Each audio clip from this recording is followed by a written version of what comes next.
condition of coral reefs, the condition of seagrasses, the condition of the water quality. But the meetings have been a little less than dynamic. It's been a little bit of a grind, if you will, a little bit routine. But I think in part because of the fact that the sanctuary has put forward the restoration blueprint and gotten the public to be reinvigorated about what it is that we love about these resources, what it is that we think should be done to conserve them so that we can continue to sustainably use them. Even the water quality protection program, which was in a bit of a routine, has gotten reawakened to its opportunity, and there are many members of that committee in here to understand what the issues are and tackle them with renewed vigor. And I think it's really representative of NOAA's commitment, the sanctuary's commitment, that they've hired somebody to focus, specifically on that. Karen Bonzak, I believe, is in the room in the back there. It's really good to have somebody that can dedicate their, maybe not their full time, but most of their time to this really complicated set of issues. We've got water quality issues that originate on our boats, in our backyards, in our businesses here in the Keys, but also obviously all around the state of Florida, the Everglades ecosystem, really all the Gulf of Mexico and the Caribbean affect our waters. So understanding what the issues are, what can be done about them, monitoring conditions, and seeing which of our interventions are working and which aren't is critical. And that's what the water quality protection program of the sanctuary is about. And it's good to be re-energized. Thank you. Thank you, Chris. And thank you for mentioning that. Karen, if you can stand up again, sorry.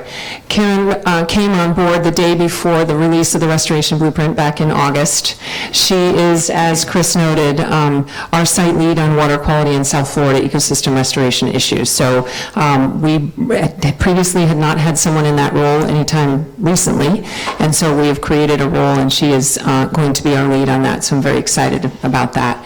While I'm introducing people, if I may introduce someone to Karen's left, our new Deputy Superintendent, Kathleen Jamison, just joined us on Monday. This is her first week. She comes to us from Washington, D.C. She was with NOAA Coast Survey and will be serving as our Deputy Superintendent from now forward. So welcome to Kathleen.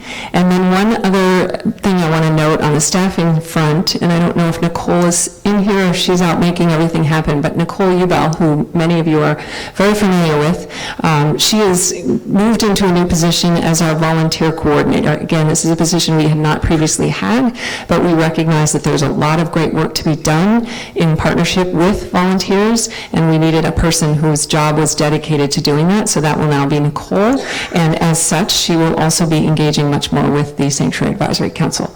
So that is my comment, sir. Thank you. Thank you. That was great. Thank you. We recently had a meeting of the Sanctuary Advisory Council core group, and with that, I'd like to ask Ben Daughtry to give us an update of that meeting, please.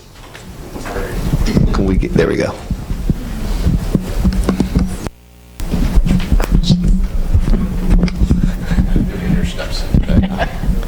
Thank you, guys. As Clinton said, we had a core group meeting yesterday in Marathon, and I was kind of volunteered to give an update on that, so don't go to the bathroom in the middle of this meeting or you may end up with who knows what. So anyway, a couple of key things that we discussed. We talked about how this group is going to kind of unload and unpack all of the different things that we've got to look at, and how do we do that with 20 to 40 people around the table for this restoration blueprint, and how do we do it in such a way where we're not in meetings like this 30 days in a row, because that's what it could take with some 500 different options between 4 alternatives and 96 different areas. So we really put some thought into that. We came up with some ideas.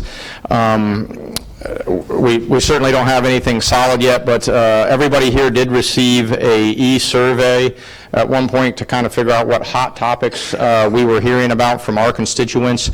So we talked about potentially creating another more robust e-survey that we'll be getting in an email so that we can really talk about once again, see if any of those things have changed and if there's any different areas that we need to be focused on. We also talked about an electronic voting mechanism. If any of you have been to FWC meetings, they give you a little clicker or something that can be done on the phone. There's different techniques to do this. And basically, it would allow us to know where we can talk about something and see if there's consensus or some level of consensus in the room, or if we have areas where we're very divergent and where we might need to focus more time. So we're trying to come up with ideas with that. Certainly, if anybody has any great, grand solutions to that, please contact Beth and let her know your feelings on that. But those were a couple of things that were discussed, and I would expect we'll be seeing some of that kind of technology brought into the process. We also talked about how we can be more effective in our outreach, how we can make sure there's clarity in that outreach. So to date, as of yesterday, I think there was around just under 800 public comments. And most of those, I feel like, were coming in at the Key West meeting, the Marathon meeting. So we've had a lot of that kind of comment coming in. But if you think about 800 comments, it's just not enough. So we need to have 8,000. It'd be great to have 80,000. I mean, we need to get the public further involved. That's our job for the people that we represent. So we're looking for ideas and ways to do that. And then a lot of the comments that I've personally received, and I'm sure a lot of you have had these same kind of comments from people that you're talking to, which is, once again, clarity or transparency. And so a lot of people are confused. It's a big bunch of stuff. It's, 500 and something pages. It's 100 or 96 different areas that are being looked at, and it's even with the job that the staff has done with the kind of the Google Earth on the website, and I send people to that all the time. Even that is just overwhelming for somebody who hasn't sat here and lived it for the last 5 or 8 years like we have and breathed it. So we need to try and do what we can to make things clearer, explain to our constituents what those questions that they have are out there, do whatever we can to get them engaged and involved, and let them know also that, there's certainly a feeling out there that some of this stuff is already baked in. It's going to happen no matter what, and that this is a transparent process, and in order to do anything, we need lots of input, and we just don't have it yet. So we need to strengthen that. And so one of the ways that we suggested that we might strengthen that is through a proposed draft resolution here that we put together. And do I read this whole thing, or how are we going to do this? I think everybody has a copy of it. A lot of times we'll skip over whereases, but I don't think we can really skip over these whereases today. Perhaps, so this is a draft resolution that was put together yesterday and last night. It says, whereas the Florida Keys National Marine Sanctuary Act of 1990 established both Sanctuary and its advisory council, and whereas the Secretary of Commerce appoints members of the advisory council, including sanctuary managers, members of the government agencies with overlapping management responsibilities for the Florida Keys marine environment, and representatives of local industries, commercial users, conservation groups, and marine-specific and educational community recreational user groups, or the general public. And whereas the sanctuary is currently undergoing a regulatory review process and has released a restoration blueprint describing draft alternatives for new or modified boundaries, zoning, and other regulations, and whereas following over 70 public meetings throughout 2011 to 2014 to specifically engage the public in the process, the public comment period for the restoration blueprint closes on January 31st, 2020.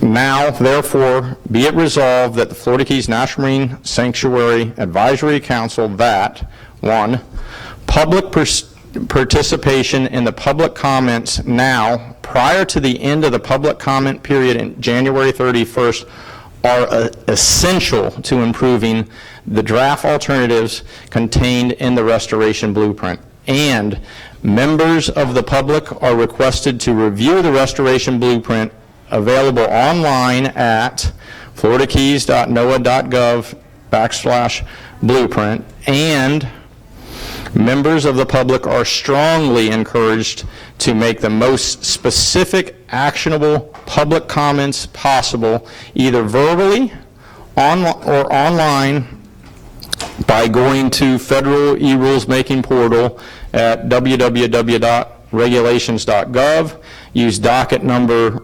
NOAA-NOS-2019-0094, or mailing or delivering written public comment to Sarah Fangman at the following address.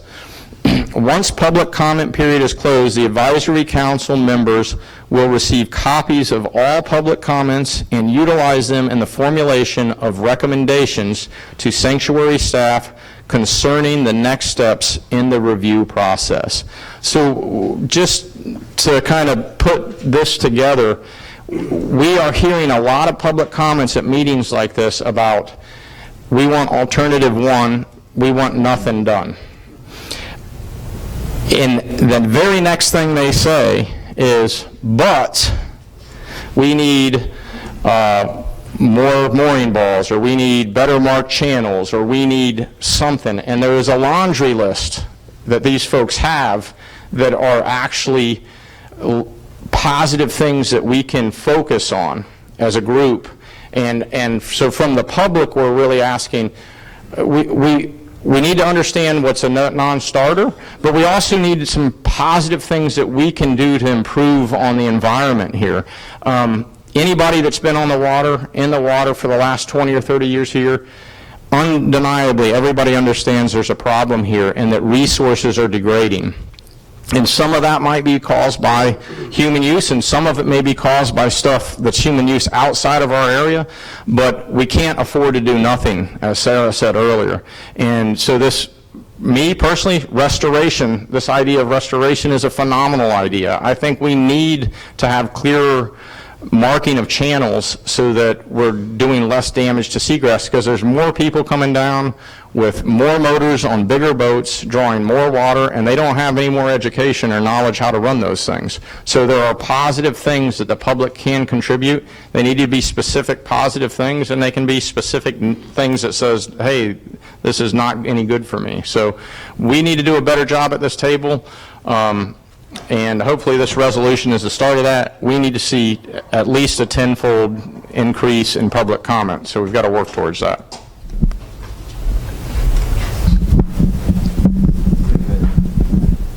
Thank you very much. That was a great recap. Thank you. Oh, yeah, we do. Yeah. Do we have a... Yeah, so if that was in the form of a motion, I'll second it, and I just wanted to say... Do you want to make your formal motion? I'm on this core group meeting as well with a number of you at the table, and, just to reiterate, there are people that look at me and say, oh, you've got your mind made up, or the sanctuary's got its mind made up. And all I know is, both the people around the table and the people in the audience that have come out and said the many things that they've said, and the people that I bump into at the store are influencing what I think about the restoration blueprint. So we're listening. Thanks for sharing your thoughts with us. So I would like to make that a formal motion to pass that resolution. Yep. Is there any discussion available for that? Certainly. Can you hold on for a mic, please? I'm sorry. Is that resolution that you just read, are we asking for more public comment that is specific, as opposed to, is that what you're getting at? We want more specific public comment, not I want alternative 1 through 4. Sorry. We're sharing a mic. We'll take as much public comment as we can get.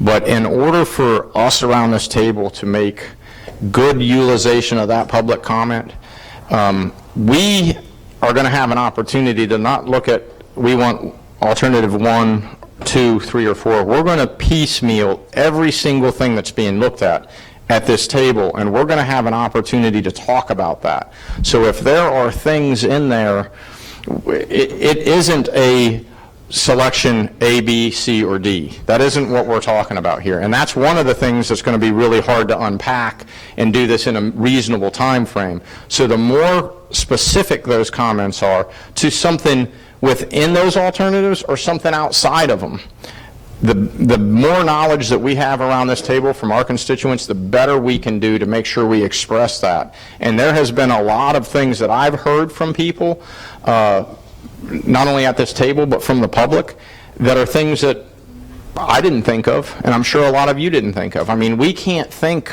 the way 70,000 Monroe County residents are thinking. We can't think of everything. We need help from the public, and on all honesty, we're just not getting enough yet.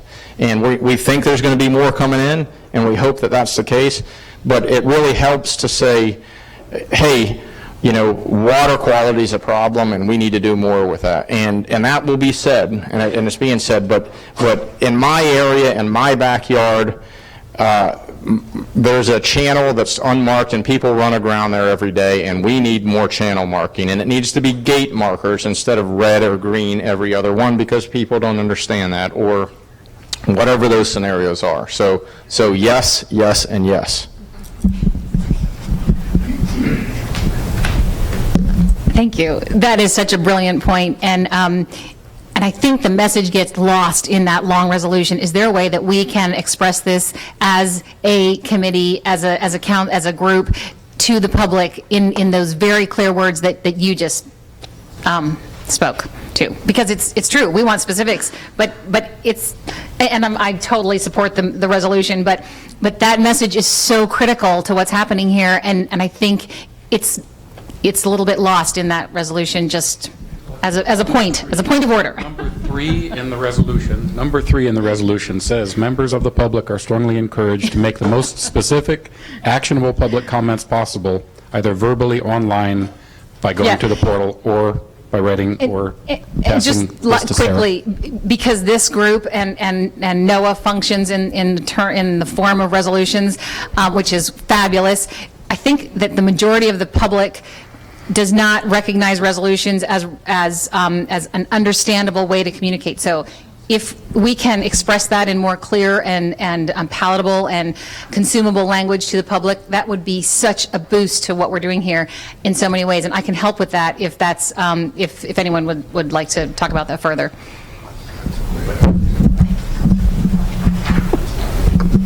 Thank you. First, I would just want to say, Ben, thank you for recapping the meeting from yesterday. And the only thing that I would add is that this was a very robust meeting yesterday, and it was a lot of opinions were on the table from all the different working groups, and how important it is that every working group's voice is heard, and that the majority of these working groups, after this draft is no longer a draft and we have all this information, they're going to have to go back to their organizations and sit down with this, because while a representative in this room might be very informed on one specific area in which they live in, they're going to need the other people in their organization who live in the other areas in the Keys to also give input. So this is going to be a long process, and yet it is an important process that we take the time necessary for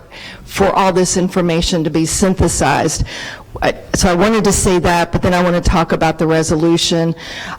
I don't think it's too wordy. I think that our public is more educated than we sometimes give them the benefit of the doubt of, and I think that anyone who is concerned about our waters will take the time to read this resolution and to see that it is specific in saying we need your participation, and that you are requested to review the blueprint, and that you are invited and strongly encouraged to go online and to give your information. So I wouldn't want to make it any briefer than it currently is. Thank you.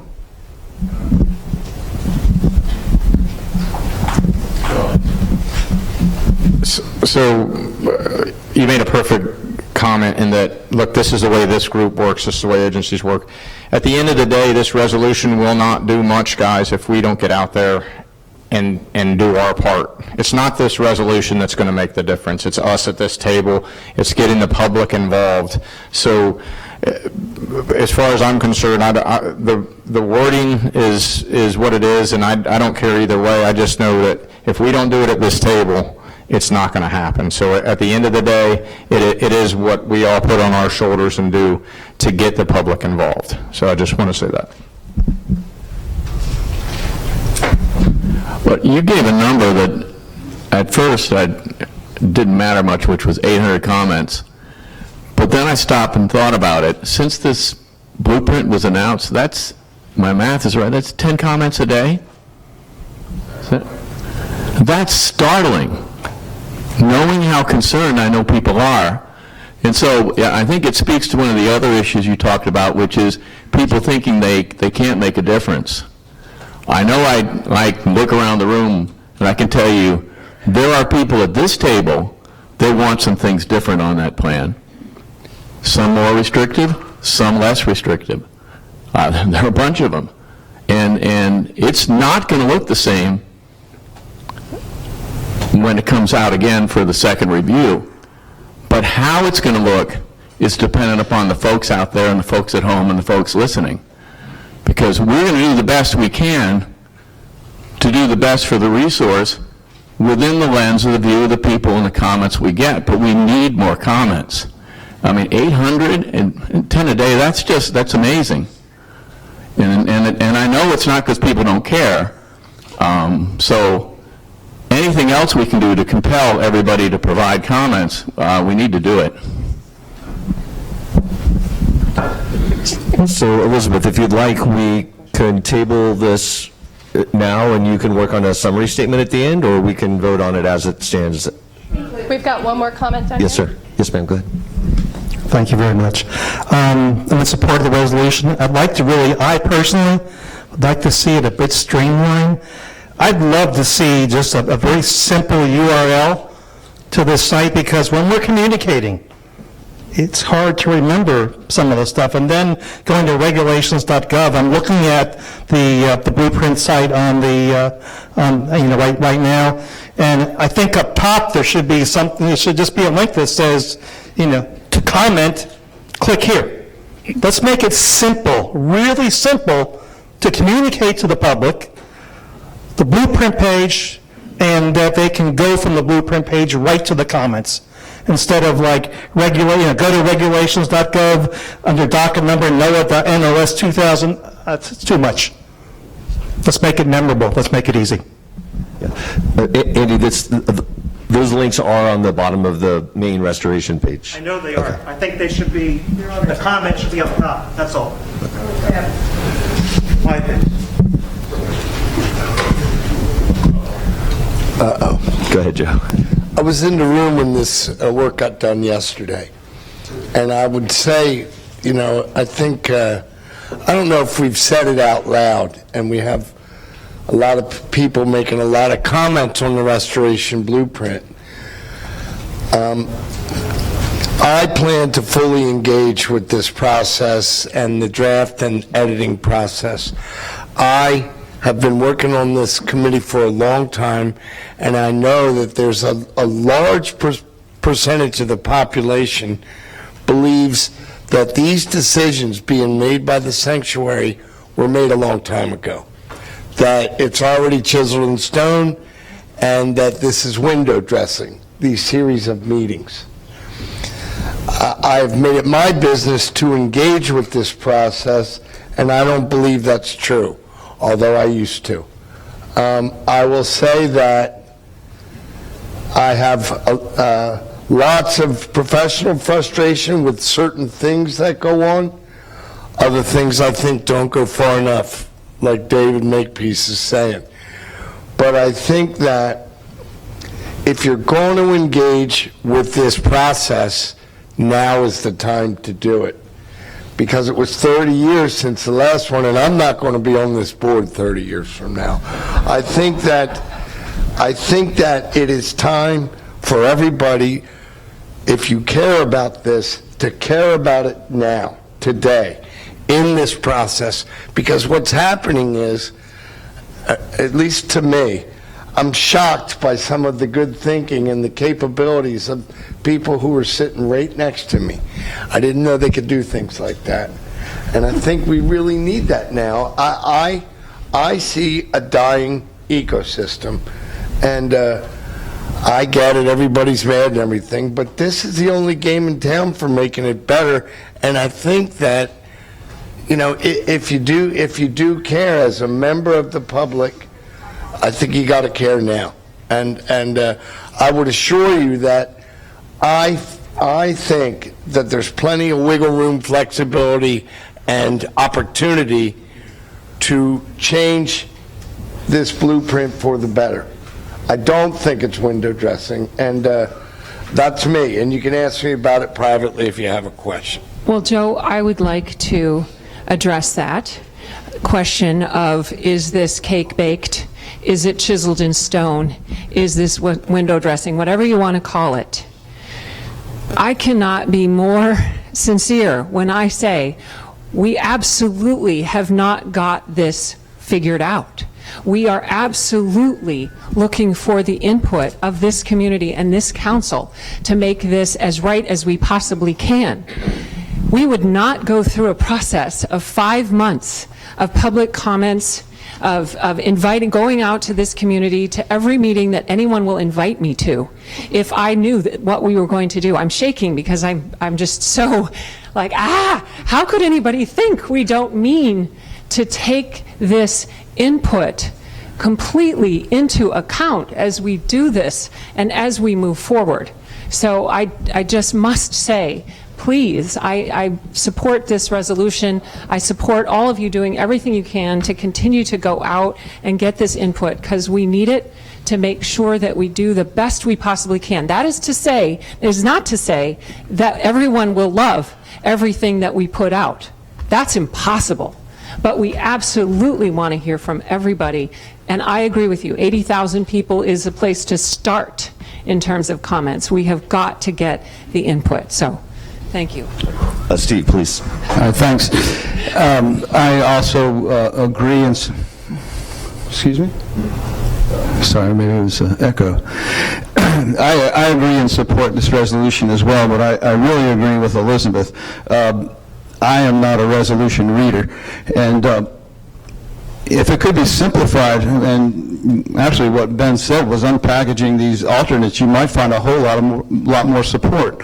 And I don't know, maybe you can just pass this resolution as written, but somehow make a statement, or it would be great if it can be undone, because that's what people follow. I find so many people, especially a lot of the local governments and whatnot, the groups will say, I support a certain alternative, which is kind of a cop-out, really. So I think they need to understand that it is, it's a process. Yep. And if those alternates were taken off the table and just separate comments, I think you'd have a whole lot more comments, and good comments. So I don't know how you would do that at this point, but I think Elizabeth's point is a great point for people like me. Yeah, certainly. So with the permission of the motion, if we could just table this until after the break, and then we will get with Elizabeth to make it more succinct, and then bring it back after our break. Would you consider removing that second and that motion then?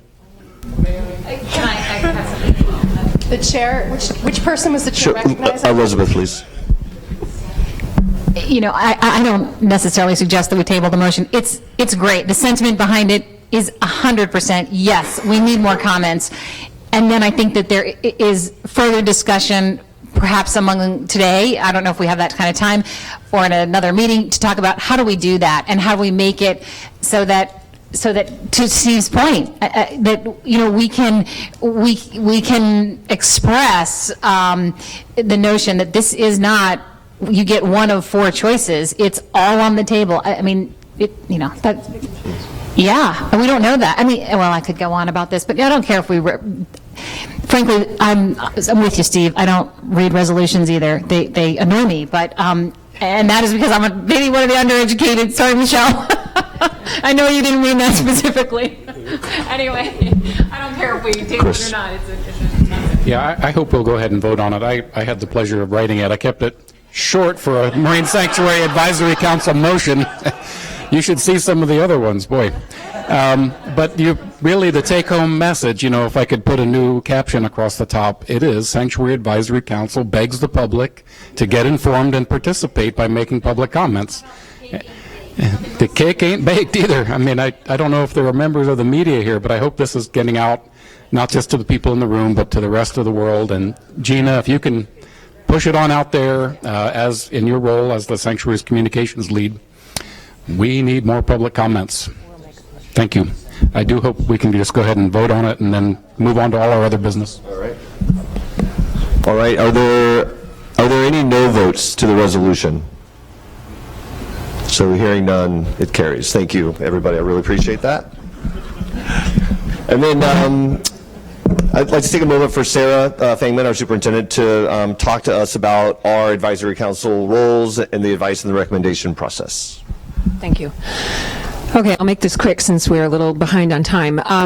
I just wanted to say thank you for the efforts that we have all made to date on being a part of this process. I know we're aiming higher for more involvement, but I have seen many of you at many of these meetings that we've been having. I know many of you are going to your constituents, and so I sincerely thank you for what you've done so far, and I've gotten big caps here. We have to do a really major push in January after the new year to invite people to, start the new year off by giving us ideas for the future of the Florida Keys. So we're going to be doing that along with you. So as noted, we have a lot of elements to this that have not been decided.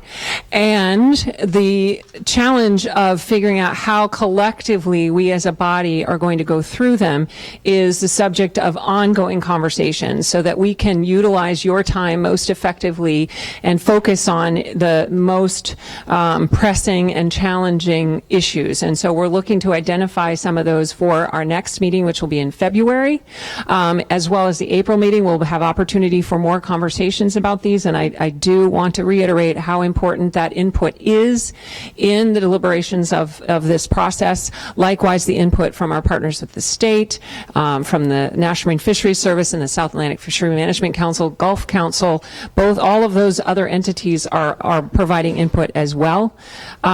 From all of that input, we will, once again, I just want to remind everyone that we will take all of that and shape a single proposal that will come before you once again. And so, so there is more process in here, which again reiterates that this cake has not been baked.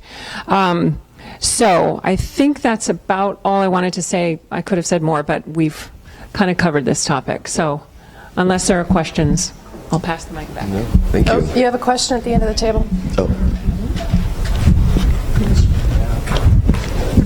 Andy, thank you. Sarah, in terms of assuming that this January 31st date is the ending date for public comment and everybody else, what's your projection for a revised plan coming back to the board? Very good question, Andy. Since we still don't have the complete public record, we don't know what the input will be, so that will inform how complicated it is. But I could predict that it is complicated to take all of this and find something that balances all of this input, because it has been noted there are lots of people with different views. So there's a lot of work to be done in creating that single proposal. So we have been talking internally and with NOAA leadership, who are eager to see us move this forward, about the timing. And again, as I've noted to this group before and in other public forums, next year is an election year. And so we recognize if we don't get things out in a certain time frame, then we could very easily get tangled up in election issues during a time when people don't want to be tackling controversial issues, and recognizing that this is likely going to be controversial moving it forward. We are going to move it forward, Andy, as fast as we possibly can to get a new alternative out. I can't give you a date. I wish I could, but we are going to do it as fast as we can so that we don't get tangled up. Because I don't know about you, but I feel like this process has gone on for a long time. And I would like to keep it moving. And so we are going to do everything we possibly can. That said, we don't control everything, and the complexities of this are yet to be sorted out. So my goal is to get it moving fast, so we don't get stuck in election business next year. But I cannot sit here and give you a date, and I'm sorry. So that's my answer. I think it's also important to just point out as well that even when the next iteration of the restoration blueprint comes out, that there will be another public comment period after that. So this is just a very open and public process, the entirety of the 6 years that we've been doing this, and just want to assure the public, as has been done several times already, we are listening. With that, we've talked about the importance of the council reaching out to your constituencies, to the public in any way we can. We're going to use this time now for the council members, and as we discussed at the beginning of the meeting, we're also going to allow the alternates a brief minute to speak as well, if they have concerns that the member seat has not voiced. I think with that, I'm just going to go to the left and we'll go round robin. So I'll start with you, Chris. Hello again. Chris Berg, Conservation and Environment, seat 2 of 2. And I've been on the council about 15 years. I'm a Key Wester, raised in Key West. I've been living on Big Pine the last 20 years or so.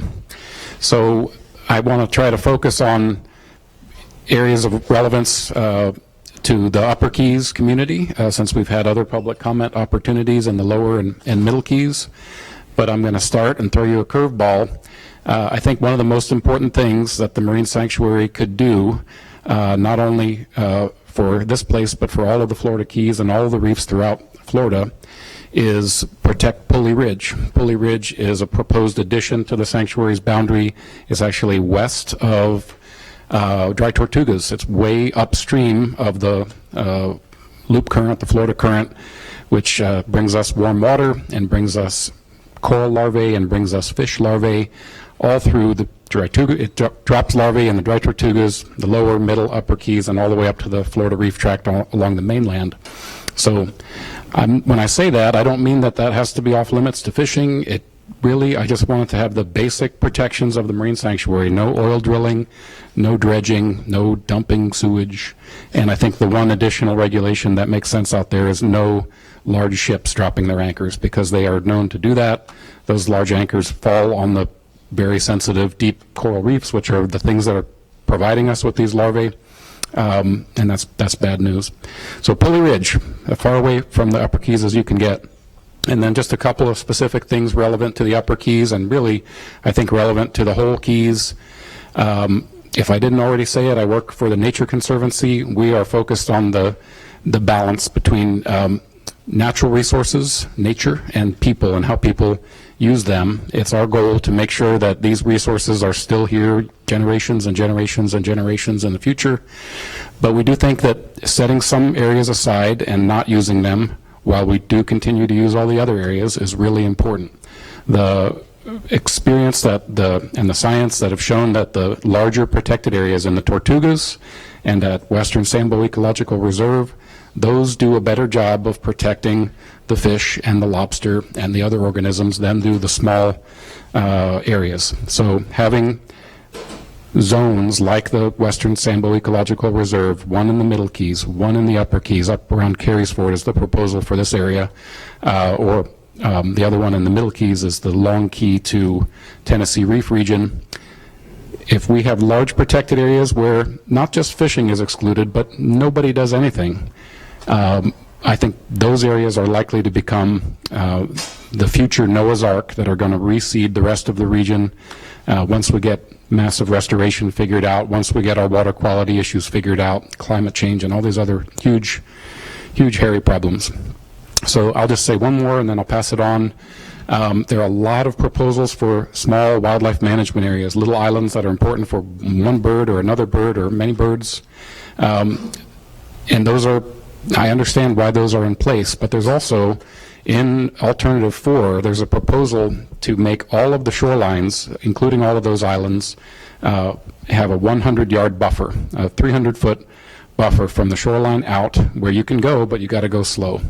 And to me, it makes a lot of sense to do that one simple move that is everywhere in the Florida Keys. If you get that close to the shore, you slow down and you go slow.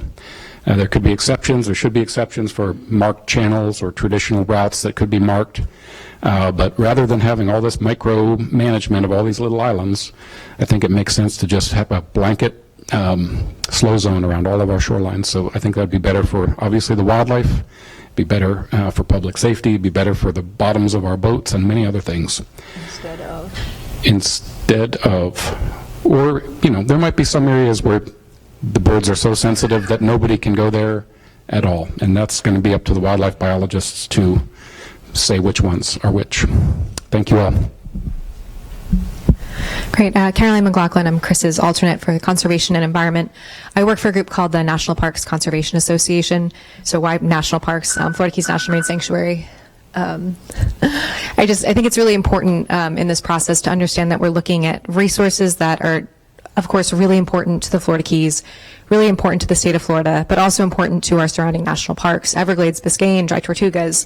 And these resources are nationally significant. And kind of reaching out to my conservation constituency, I've talked to groups from around the country that are concerned about what is happening here and that support this process and that support conservation of the resources in the sanctuary for years to come.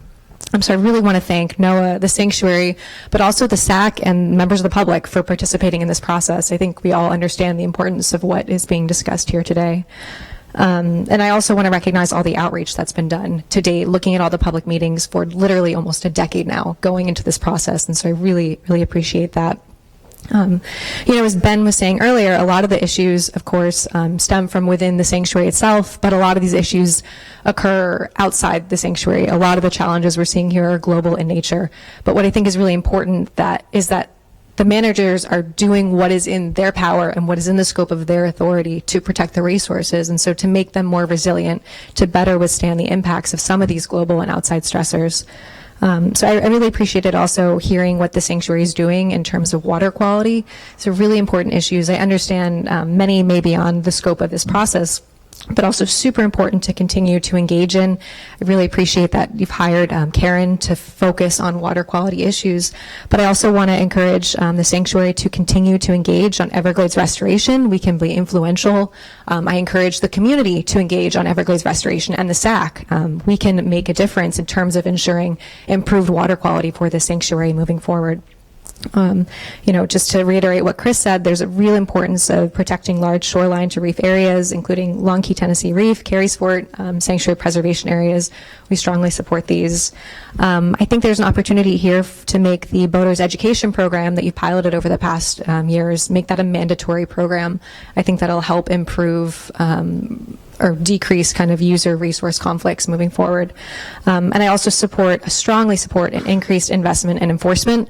I understand that can't necessarily be part of this document, but that can be a strong, strong recommendation made by this group, made by the sanctuary, made by NOAA to the state of Florida in terms of funding moving forward. I think that's absolutely critical, and I think that increased enforcement is something that everybody will agree is important in this process. So thank you. My name is Mimi Stafford, and I'm the Lower Keys Citizens at Large position.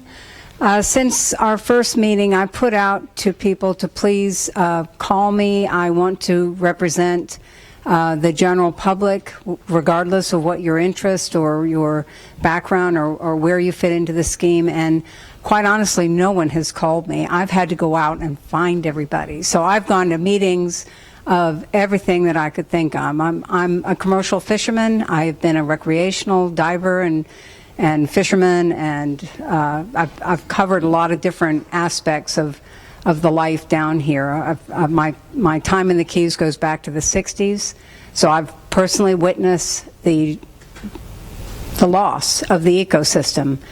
And my background before that, I was a marine biologist by training, so I can see it from all different perspectives. And the one thing I would say to begin with, really, is that I wish we'd started with this. Because as I've gone out and I've talked to people, they need to feel hope. They need to feel excitement. We need to engage them, that if you're asking them to give something up, to maybe sacrifice one of their special spots, that they have some reason to believe that it's going to be contributing to the betterment of the environment. And I'm excited that you're doing this. I just wish we would have led with this, because I think it would have, anyway, we're here now, but I think it would have been very helpful to give people some enthusiasm for some, possible restoration and something to look forward to. Because I've found that there's a lot of pushback on especially the large areas with no anchoring. People feel very concerned about the loss of use. If there aren't enough mooring buoys, then they can no longer access that area. I think the commercial fishermen feel quite anxious about losing their historic fishing grounds. Same thing with recreational fishermen. So I think, when we talked about water quality as well, it's something that doesn't get much conversation is the injection wells, the shallow water injection wells. There's been some evidence that around Marathon, in fact, that the shallow wells there may be having a very quick return to the surface, and that's in other areas of the Keys as well, and all the septic systems up in the state of Florida, as well as the pesticides and herbicides and the other contributing factors of it. But I mean, water quality is super important. Without it, we can all do everything we want, but we're not going to recover. The other thing is, though, I really think we need to get people to buy into this and to want to be part of it. And then you end up with less trouble for enforcement, because people will want to be part of the solution, and they'll either help guide the other people in that direction, or they'll recognize that there's a positive reason why they should change their behavior. So I still will put it out that if anyone needs help with a website or wants to talk about anything, I don't care what your opinion is. I have my own opinions, but I'm here representing the general public. So whatever your needs are, I'm really happy to help. Thank you. I'm Stephen Patton. I'm the alternative to the Lower Keys member at large. I've had a little bit better success. Have had two property owners association, one Sugarloaf Shores Property Owners Association with over 350 members to it. We've had 4 meetings so far, have our 5th one scheduled, and we'll have a 6th meeting to put out our comments. But I think it's very specific, very complete look at specifically our area with comments about Pulley Ridge and some of the contiguous zones as well. So I think that is going well, and that represents about 350 people, homeowners, and we're hoping to push those people out to make their own comments as well. So I think they're waiting for us to be done with our comments so they can make their own comments. We've also reached out to Cudjoe Homeowners Association, and I've had 2 meetings with them. They are a little bit less robust as an organization, but we're still putting stuff together, and I've helped them. I think we disagree in what our comments should be, but I've helped them with some verbiage to get their comments across. So I think that's going to be a good thing in pushing them to also have all their members do it. I personally agree that Pulley Ridge and these contiguous zones are what is important. I think that within Sugarloaf Shores we've had a very dynamic situation where we disagree on a lot of different things of how it's put together, but I think it's good comment and good discussion, and I think it will be a good set of comments coming in here. And if anybody else throughout the Keys wants to get together, I'll be happy to do so. Hi, Dave Makepeace, Upper Keys Citizen Large Representative, and I was born here, and so I'd spent 30 or 40 years almost as a school teacher down here. So, and I've attended several community meetings, been to the Rotary Club, some other community meetings. The biggest effort I've had is convincing people that, in fact, it is worth making comment. And my second challenge has been around,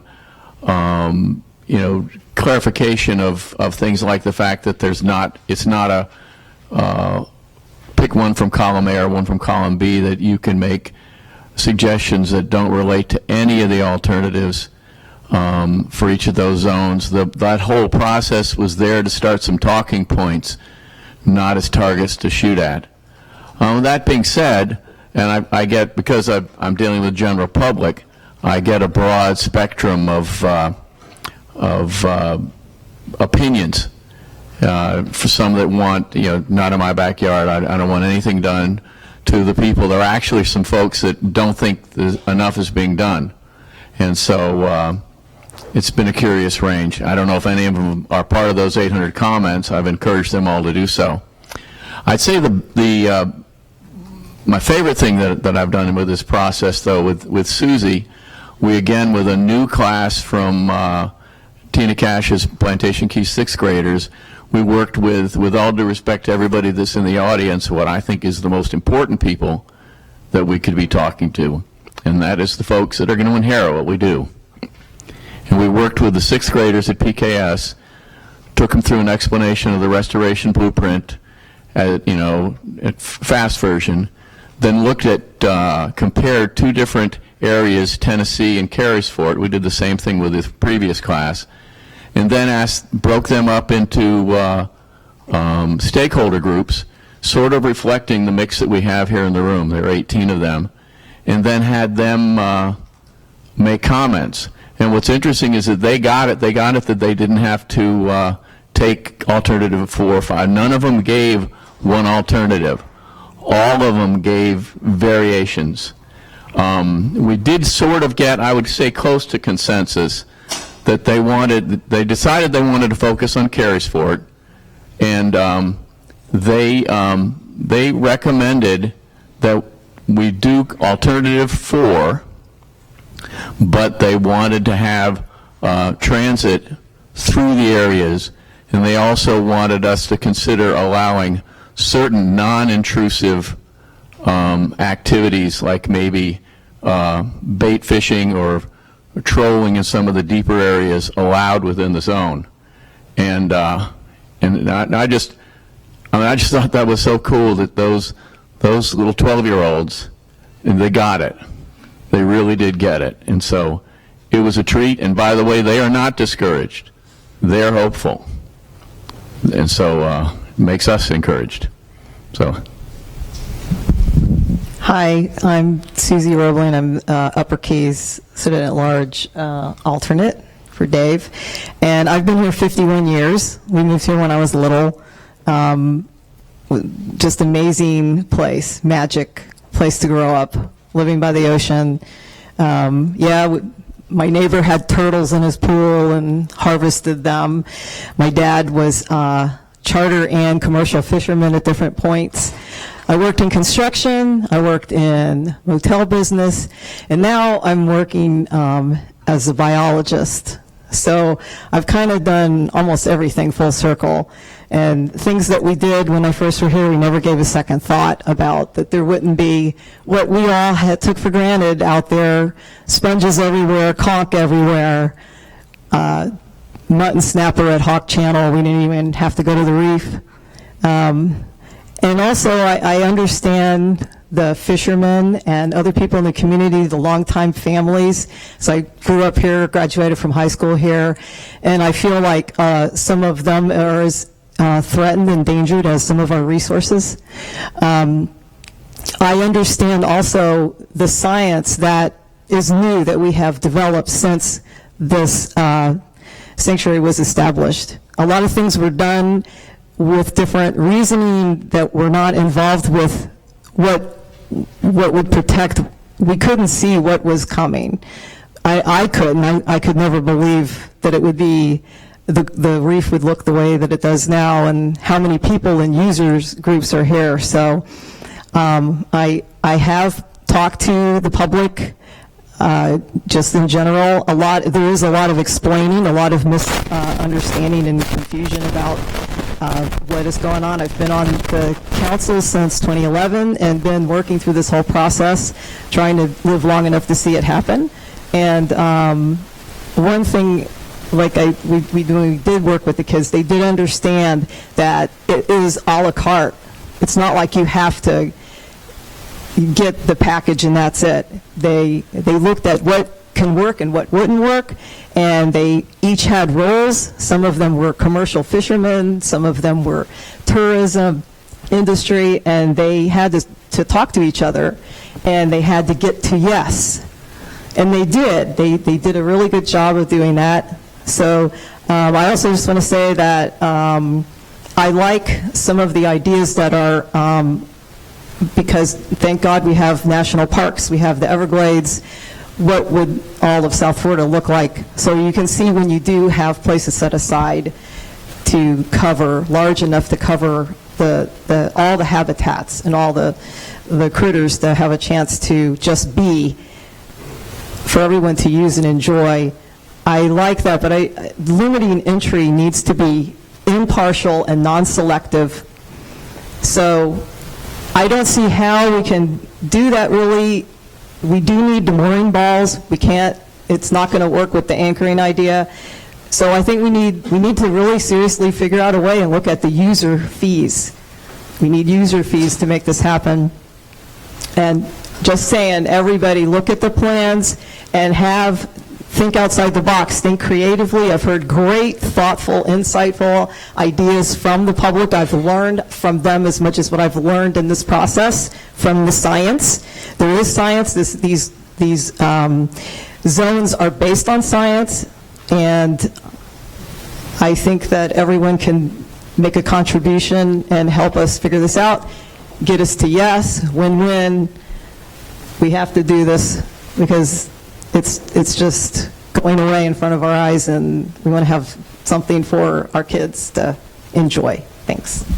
And Susie, if I can pause before we move to Andy. Dr. Lorenz has an engagement in Naples, but he would like to make his comment. I'd like to pass the mic over to Dr. Lorenz first, and then we'll come back to you, Andy, next.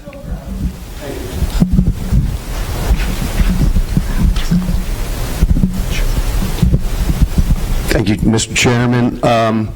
My name is Jerry Lorenz. I am an ecologist that's been working in the Upper Keys on Everglades issues for more than 30 years. And I've been part of the sanctuary in one way or another, Sanctuary Advisory Council, for more than 20. The first thing I'd like to do is apologize. I accepted an invitation to do a presentation in Naples tonight back in April, before this meeting was scheduled from 1 to 9 o'clock. So I'd like to apologize to the Sanctuary Advisory Council, my colleagues, and to the public. It was something that I tried to get out of but simply couldn't, so that's where I want to start. I want to reiterate what Chris said. I think Pooley Ridge is extremely important. I think these long, big, broad habitats that go from protected shoreline to a coral reef are vital. I think that is what is going to ultimately, when we fix everything else, those are going to be the most important places. I also agree with Chris that having a 100-meter buffer around shorelines, for the most part, would protect most habitats. But since I do work in the Upper Keys, there are specific places that I think need further protection, in particular places where I study nesting birds that are tremendously easy to disrupt. One of those is Pigeon Key on Bayside. Another one is the Dove Key, Rodriguez Key area that also protects basically the Dove Key upland protection area out Midway Channel. And I think those places are vital. Some of the other ones that are also really important to birds, but if you just put a 100-meter buffer around them, are Cotton Key and Pelican Key in the Upper Keys. I'd also like to express pretty much what everybody else does. Being an ecologist working on Everglades restoration, we are working to fix the things that are happening outside of the sanctuary so that the water that flows from upstream into the sanctuary is not only clean but arrives at the right time in the right places in the right quantities. That's what Everglades restoration is all about, and this connection that was so apparent 20 years ago between Everglades restoration and the reef tract, which created the seat here on the council that I'm occupying, has seemed to have been a little bit blurred, that there isn't this intimate connection between ecosystem restoration that starts on the Kissimmee Prairie out to the reef. And I need to work harder to do that. And so I encourage the public, just like everybody else has, we need to hear about these things. But I'd like you to keep in mind that we are working towards better water quality. Maybe not directly by the sanctuary, but that is a function of what we're doing. And along with that comes many of the other things that are going on that affect the reef, that the reef doesn't have the ability, or I'm sorry, the sanctuary doesn't have the ability to quote-unquote legislate. So we got to stick, the sanctuary has to stick to what it can do, and I think there are elements in this plan that we need to use. And again, the discussion is open. There are different ways you can interpret these things. Encouraging the public is the best way to do this. And again, Chris and I work closely on some of these issues, and Carolyn and I do too. Hearing from the public is vitally important. And so again, the last couple of things, I really think voter education is critical, and I think user fees are critical, and I think they can somehow be linked. And that's just a suggestion on my own. And with that, I appreciate the interruption, and thank you very much. Sure. Actually, at this time, Elizabeth, you're Jerry's alternate. Would you like to add anything to what he said? Thanks. I certainly concur and look forward to hearing input from the public. I appreciate the public participation, and we'll look forward to public comment. Thank you. Thank you, Lisa. And I want to thank Elizabeth for staying and being in contact with the public. She and I can communicate. I appreciate that. Thank you. All right, Andy? Thank you very much. By way of introduction, my name is Andy Newman. I do the PR for the Tourist Development Council, and I'm on my 39th year of doing that. But even before that, I used to visit the Keys. I remember the rolling blackouts. Remember water pressure of about 2 to 3 psi, if that much. And yes, I've seen changes in that time period. I think it's important to understand that everybody in this room, whether on this committee or out there in the audience, has his or her own idea of how best to protect this resource. And everybody's concerned about protecting the resource. You wouldn't be here if you weren't. My own philosophy, and this is my 9th year on the Sanctuary Advisory Council, my own philosophy has always been to protect the resource, but also to provide reasonable access. I think that's very important. I think that's prime in order to protect this resource. My own attitudes have changed. My own attitudes have changed since I was a kid. And growing up as a kid on Maui Beach, I used to take the BB gun and blast needlefish. Don't do that anymore. Don't keep 100 dolphin anymore either. That was done. So, and I think also, besides my own attitudes, the TDC has actually changed in focus. And I'll point to the SAC, I provided you copies of our current Keys Travelers magazine, a primary main magazine, and a dive edition. And if you look at that, you'll see a lot of stories and imagery that focuses on sustainability and talks about storage of the Florida Keys and dive volunteerism. And that's just something that's evolved over the past couple of years. A lot of that credit goes to our TDC director, Stacy Mitchell. So attitudes changing. So there is more sustainability marking. From a PR standpoint, we do a lot of supporting of the sanctuary. Yesterday's press conference, we supported in a big way. And it's not just about being the right thing to do. It's really good for marketing to today's traveler. Think about that. In terms of specific, my own focuses, yes, I'd like to see more mooring balls. I'd like to see more artificial habitats. If there's going to be both the charter and the recreational, I just think that's really important. I've heard from several Islamorada charter boat captains in the last couple of days. They'd really like to see more environmentally responsible fish habitats. Enforcement is very important, Captain. But I understand the challenges with that, too. Regarding user fees, I see both sides of it. I haven't quite decided. I personally don't mind it, but I'm not certain about that from a tourism standpoint. It just seems like our visitors are getting taxed every way, every way to come down here. And it's the competition is fierce. I also want to say that, I've read a lot of media coverage over the last couple of months of some of these previous Sanctuary officials. Understand the importance of tourism. No doubt about it, in my mind.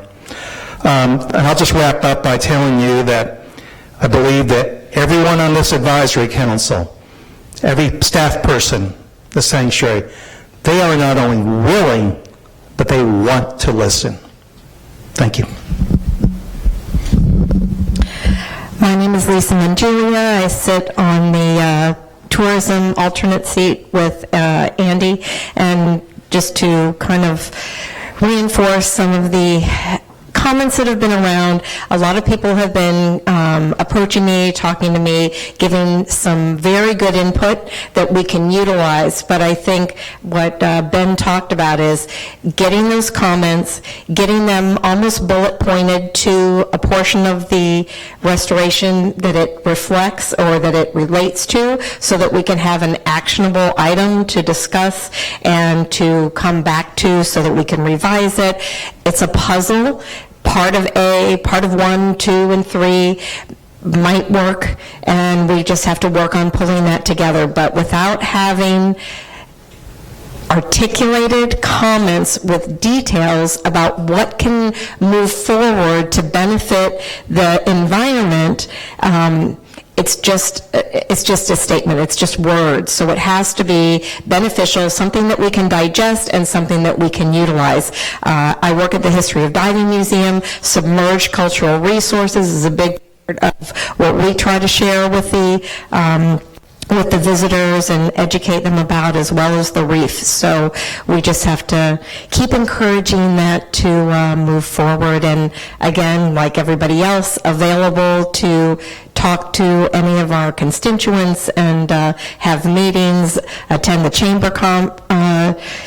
chamber lunches and get-togethers, talk to the Rotary, talk to any kind of club or homeowners association that's out there and willing to listen and be part of the process. Corey Malcolm, and I represent Submerged Cultural Resources. I do want to say, since the last time this group met, we did have a special meeting dedicated to Submerged Cultural Resources in Key West, and the meeting was well attended. I have to say, I think it was attended exclusively by the private shipwreck salvage community. But they did voice their concerns, and everything was, the meeting went well. That group, I think, is entirely on board with no change to the management's proposals. We did make sure everybody knew how to comment and how easy it is to comment. That's something I've been stressing again and again to folks, is that it is so easy to log on to that website, put your thoughts there. You don't even have to sign your name and get your voices heard. But also, as we talked about before, put in meaningful comments. Don't just, whatever your initial, maybe if you're mad about something, don't just blast that out there. Think about it, and think about something that's going to have some meaningful content for somebody on the other end who's reading it, and makes it even to the point of making sure that you have complete sentences and all of that sort of stuff. One thing I am running into is cynicism. and we talked about this before.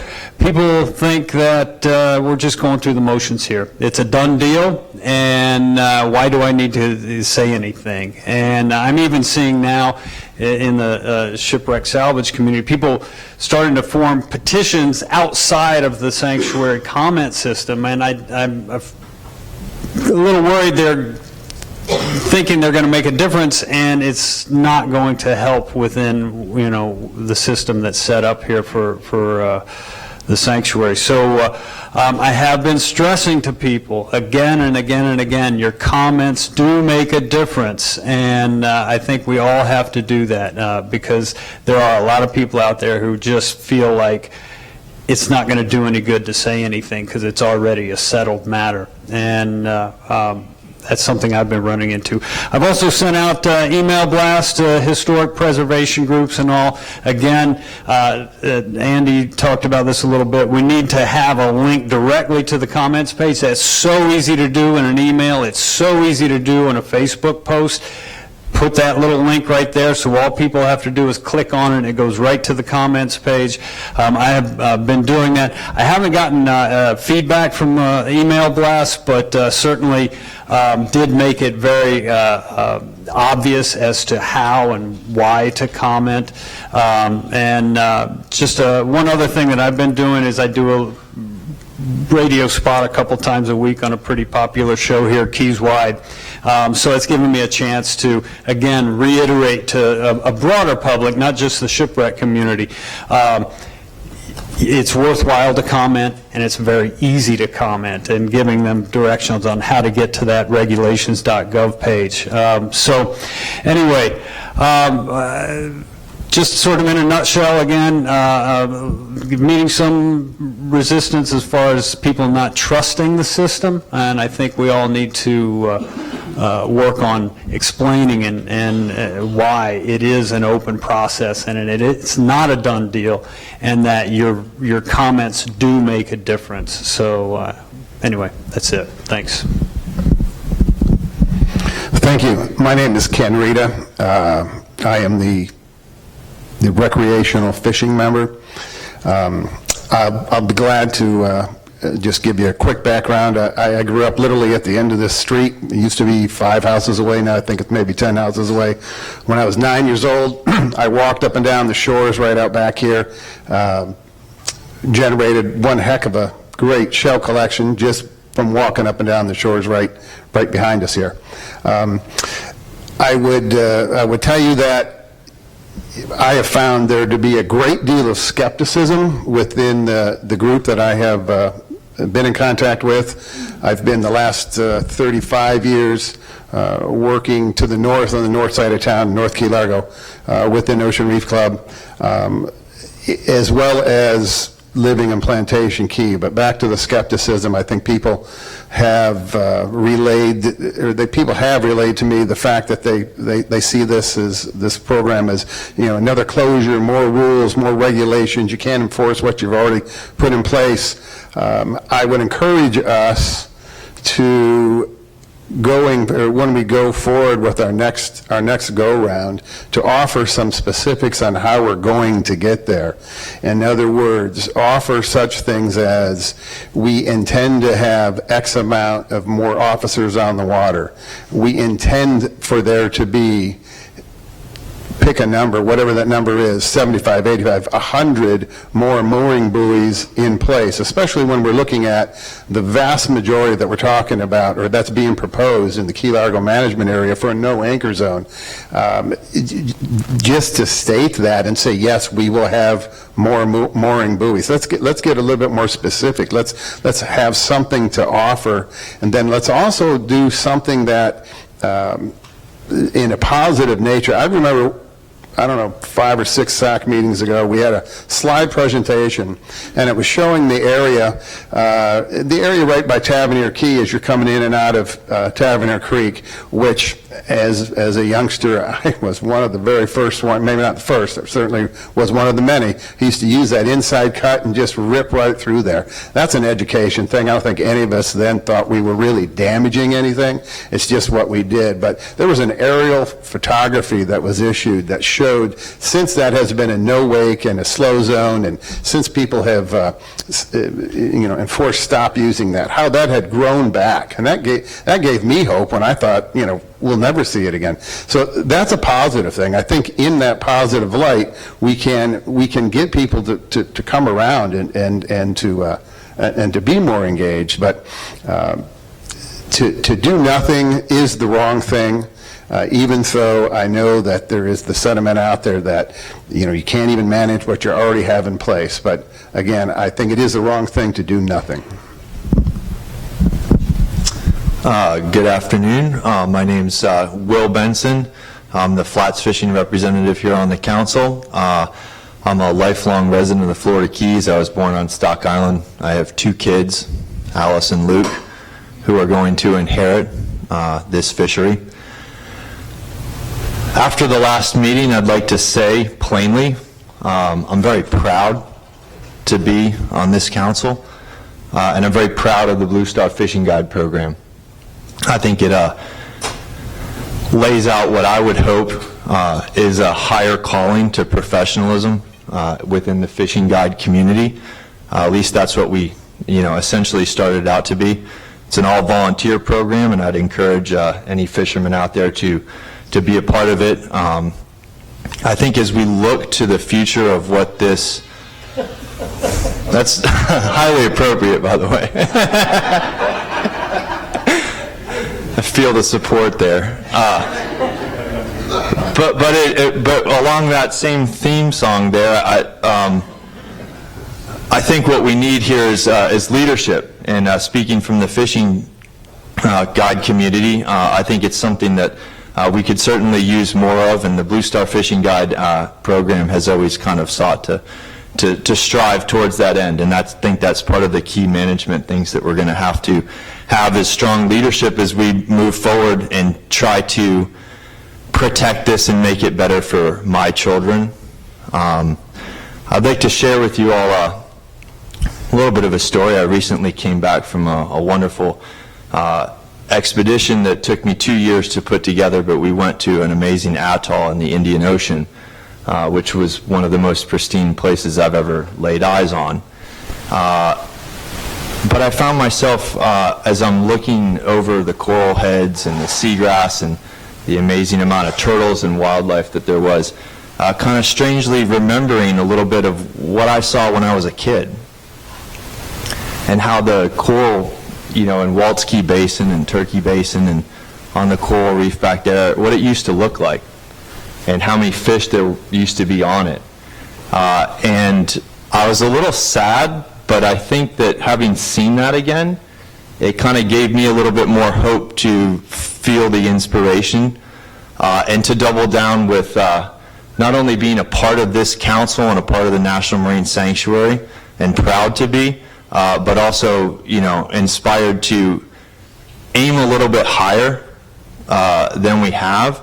And I know it's going to take a lot of hard work, and it's going to take a lot of, sacrifice and creative leadership on all of our parts. But for my children, I'm determined to do that, because I've seen a lot of change over my lifetime.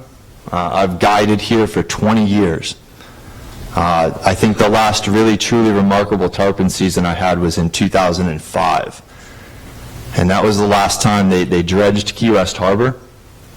And that was really the last time that the tarpon genuinely showed up to that harbor. A lot of the comments I'm part of the Lower Keys Guides Association. I think we've put out a robust series of comments. That draws on a lot of extensive experience from fishing guides and what we've seen for myself for 20 years, and I'm one of the younger guys on that group. There's guys in there that have 30, 40 years experience, and we've all seen a huge amount of change, and things like, some of the zoning that we've asked for, which is, pole troll or idle speed zoning, is to help protect sensitive fishing habitats in the backcountry and out off the ocean side, which we feel are kind of us trying to hold on to the last, remaining tarpon fishing spots that we have and permit fishing spots that we have that support several $100 million a year industry here in the Florida Keys. So I think we've tried to, embrace this process and embrace, the leadership and the expertise that we can offer within that, and we hope that the National Marine Sanctuary and the agencies are listening, and we stand, right now ready to continue that conversation wholeheartedly. But we do have some issues, like many here. I think we can all talk about water quality. I think the Flats Guides were some of the very first ever to suggest that, hey, there's a problem here, and we've been fighting that fight every single day since then. And I know at the last meeting in Key West, everybody wanted to get up and say, oh, it's all about water quality. Well, no kidding, huh? It's been like that for 30 years, and I've been to countless meetings and done films about it and tried as much as I can to raise the awareness about it. And yeah, it's a key cornerstone component of it. Right, got it, and we need to do more. But I've personally been involved in that fight, and I know this council's drawn up countless resolutions about it, and I know that we're going to continue to do that, and we're going to do more, because we're, seeing how important it is to communicate with the public on how this is brought together. But beyond just Everglades, I mean, there's other things. There's the, sewage stuff that's going on in North Miami, that, they have mandates that they should have changed and upgraded their sewer system, and they haven't. We really need to get tough about that. That's maybe one of the reasons why we're experiencing this coral disease. And we need to do something about it, like today. This is a key. There's sargasso weed that's floating up every single year, more and more and more, and it's causing a deoxygenation event that's killing all of the stuff along the ocean side. There's king tides that are coming up higher than they ever have that are going to be leaching more stuff out into the water. These are things that we're going to begin to get more and more impacted by, and I think we're ill-prepared at the sanctuary, at the agency level, to truly understand that. And I think part of this restoration blueprint needs to include kind of proactive thinking on how we can get the best minds and the best scientists and the best people involved to not only, work the issue that we know is a problem at the Everglades, but also some of the stuff that we don't know about yet, and that we need to keep our fingers on, in the present, here and now, and really, be aware and react to it in real time. Same thing we can say again and again, we need more law enforcement. When I was a kid, there was more Marine officers out there, and they were guys who lived down the street from me. And, I've told a number of people in this council and thought creatively, how do we get more experienced people down here? Not just more officers, but better paid officers. And guys that are going to be, here, whose kids go to school with my kids, who are going to be here, for many, many years. And that's going to take some creative thinking. How do we go to some of the local banks here to get, good loan rates for guys so that they can buy houses? How can we work with them on some of these properties so that they can, actually have houses and become part of this community and stay? Because that's how we kind of pass on the knowledge. Same thing that we do in the fishing guide community on how to run around in the backcountry and what goes on. Same kind of thing happens in the law enforcement community, and we need to kind of promote that and think about those components as well. Just basically on a zoning standpoint, the fishing guide community stands, adamantly opposed to areas of no access. We fully understand the issues with the birds. We think that upland habitat is possibly, ripe for no access where the birds are, but we think that there are solutions that we can look to about modified behavior, pull and troll, no motor, idle speed zones that can address a lot of these issues. And frankly, over the Christmas parade that Chris and I were standing at the other night talking about it, I'm starting to warm up a little bit to the alternative 4 across the board, 100-foot or 100-yard buffer zone in the mangroves. I think with some careful calculations, we can dial down, places that have historically been run to, that we can do that. I don't know if I'm quite there yet, but I think it's a a good idea. And the reason I'm kind of warming up to that is because I'm frankly worried a little bit about how, with a lot of these zones, how do we pay for the buoying, the marketing, the marking, so on and so forth. So that's possibly a solution. And that brings me to, my final point that I'd like to make, which is all of this kind of restoration, if we're going to really do it, is going to cost a lot of money. And I'd like to know, where are the public-private partnerships that are going to be needed to accomplish and write the checks for this? Just doing markers in the backcountry is going to cost an enormous amount of money, and we're not even sure we can legally do that. So there's going to be a lot of work to be done and a lot of checks to be written, and I'd like to really have some sort of rollout and understanding on how public-private partnerships are going to exist. And to that end, I've long thought about, is there ways that we can do habitat restoration and habitat mitigation within this blueprint? And I think that things like seagrass restoration, sponge, sea fan restoration, as well as thoughtful, habitat and artificial reefs are a huge component that we're missing here.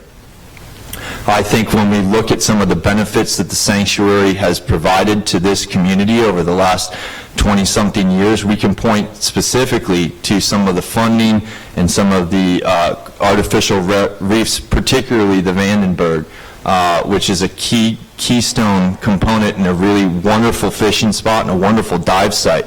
And I think it represents kind of the best in the creative thinking that we can do that's going to be part of this sanctuary's future. So I hope that we can begin to embrace, habitat restoration,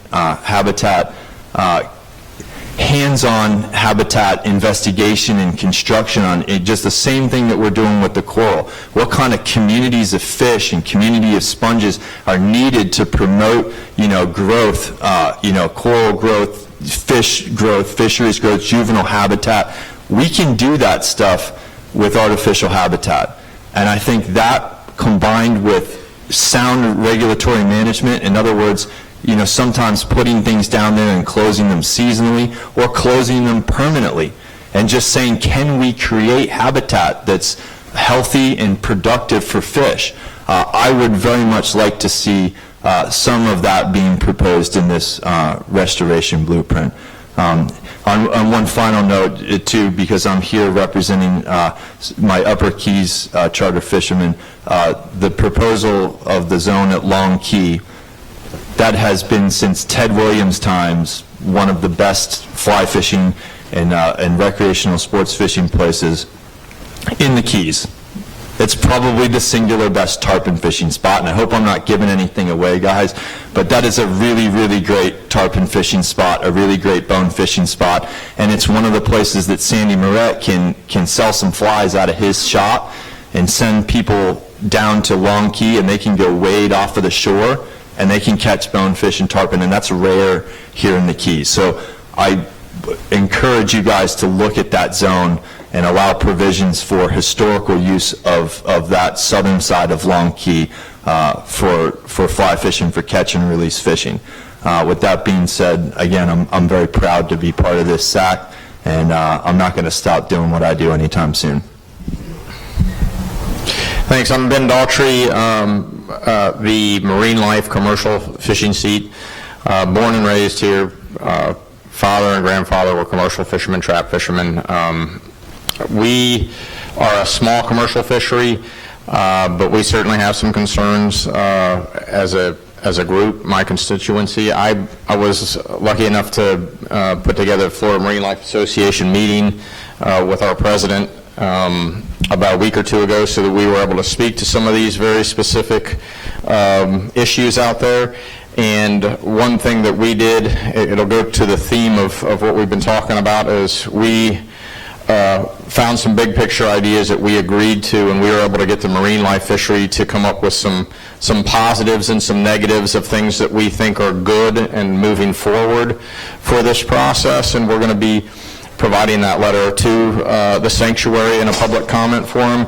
And I highly recommend that we all go out there, if we're charter boat fishermen, if we're flats guides, if we're commercial fishermen, that we get together with our groups that we're representing, and we try and distill some of this information out that makes sense and provide some of that public comment that can be acted upon.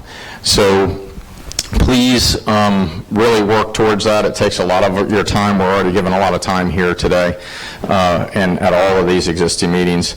I too, like Will, have some young kids, and both my boys hopefully will want to stay and live in the Keys for the rest of their lives, and they're certainly not going to want to do that if what has happened over the last 20 or 30 years continues to happen. There won't be anything left. And so I'm highly encouraged with this restoration that has been announced and has been talked about, and I think it's an incredible endeavor.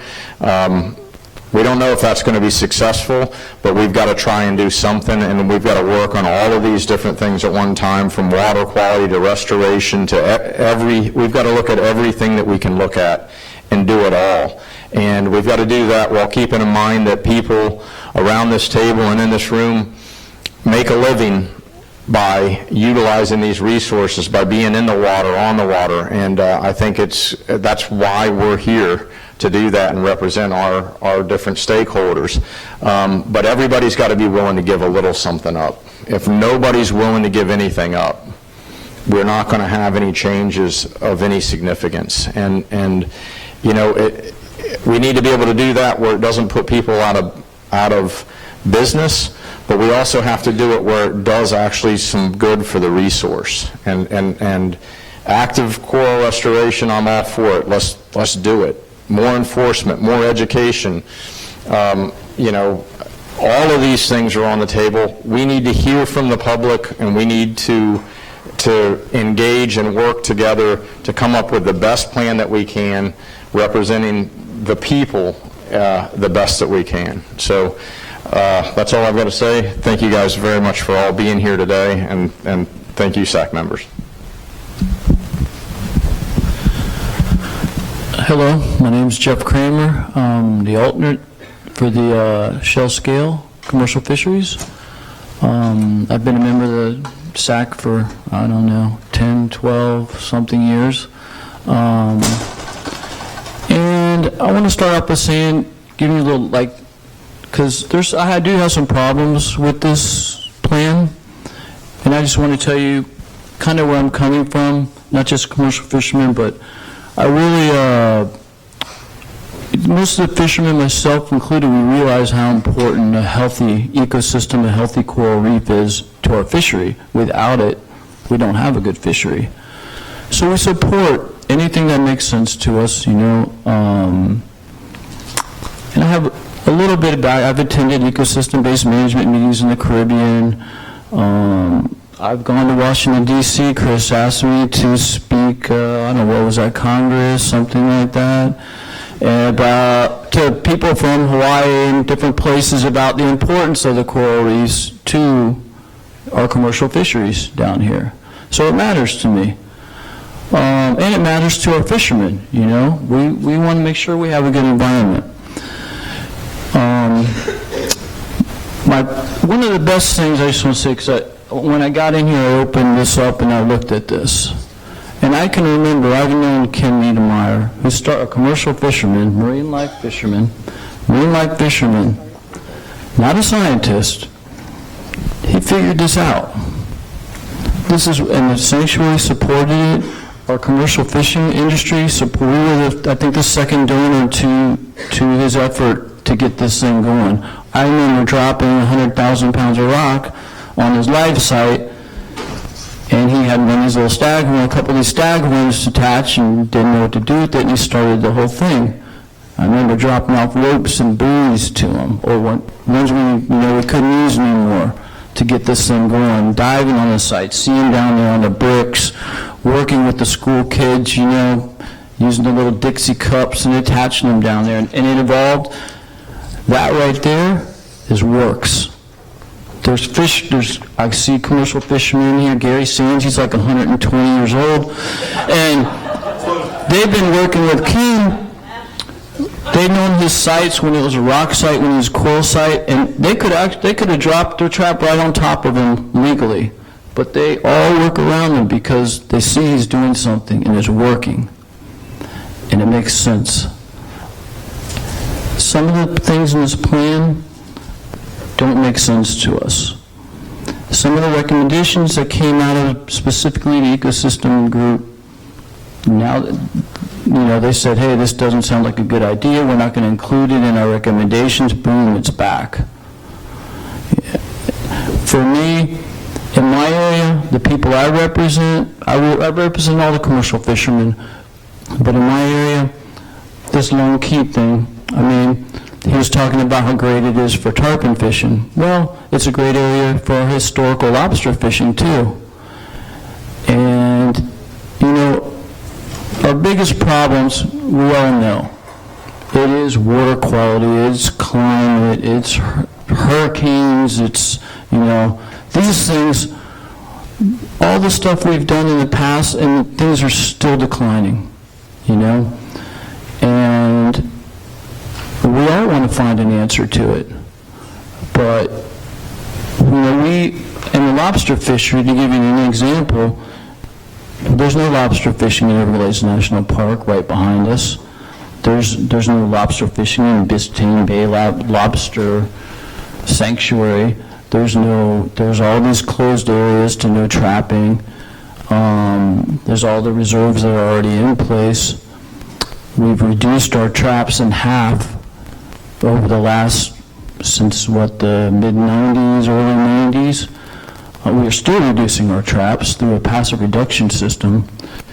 And, we hear some comments about how great, the lobstering is going to just these big lobsters in the reserves and how much it's helping,